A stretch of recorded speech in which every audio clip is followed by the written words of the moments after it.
हाय दोस्तों, स्वागत है आपका फिर से हमारे इस नए एपिसोड में।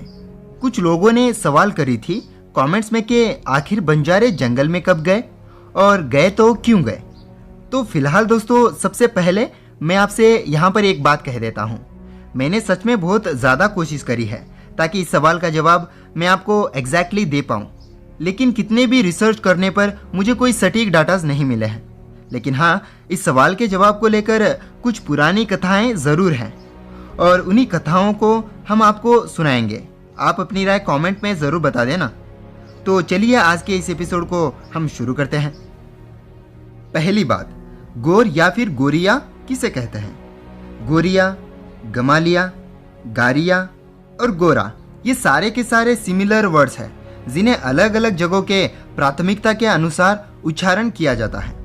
गोरा का अर्थ है सफेद रंग, यानी वह एक सम्मानित सुंदरता को दर्शाता है। यानी हम इस कारण से कह सकते हैं कि बंजारों को उनके रंग से बुलाया जाता है और उनकी जो भाषा है वो है गोरबोली, यानी सफेद लोगों की भाषा। ये तो सबको पता होगा कि बंजारे खुद को गोर कहते हैं और जो उनकी कम्युनिटी से रिलेट नहीं करता उन्हें वो कोर कहकर पुकारते हैं।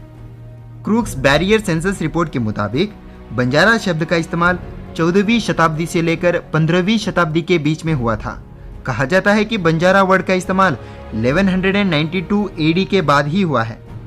यहाँ पर जो लोगों द्वारा कथाएं सुनाई जाती हैं वो ये है कि जब पृथ्वीराज चौहान बैटल में घोरी के साथ हार गए थे, तब पृथ्वीराज चौहान के ज़्यादातर सोल्जर्स को मोहम्मद घोरी से बचकर जंगलों में जाना पड़ा था, जहाँ से उन्होंने अपने आगे की रणनीति बनाई और वहीं से उन्होंने अपना पहचान बदलना शुरू किया।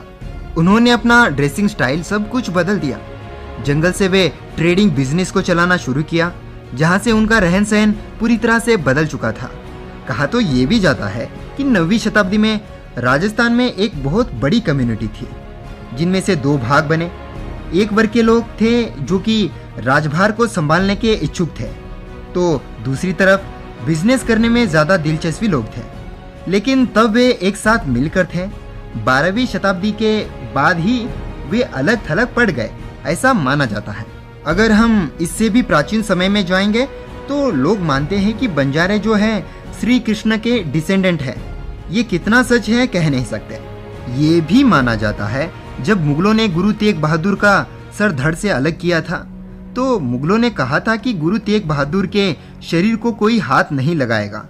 बावजूद इसके लकीसा बंजारा और उनके साथी मिलकर गुरु के सिर और शरीर को चुराते हुए लकीसा बंजारा अपने ही घर को जलाकर अपने गुरु का अंतिम संस्कार करते हैं। बाद में मुगलों को पता चल जाता है कि किसने शरीर को हाथ लगाया था, इसलिए उन्होंने बंजारों को तड़ीपार करने का आदेश दे दिया, जिस कारण से बंजारों को जंगलों में जाना पड़ा।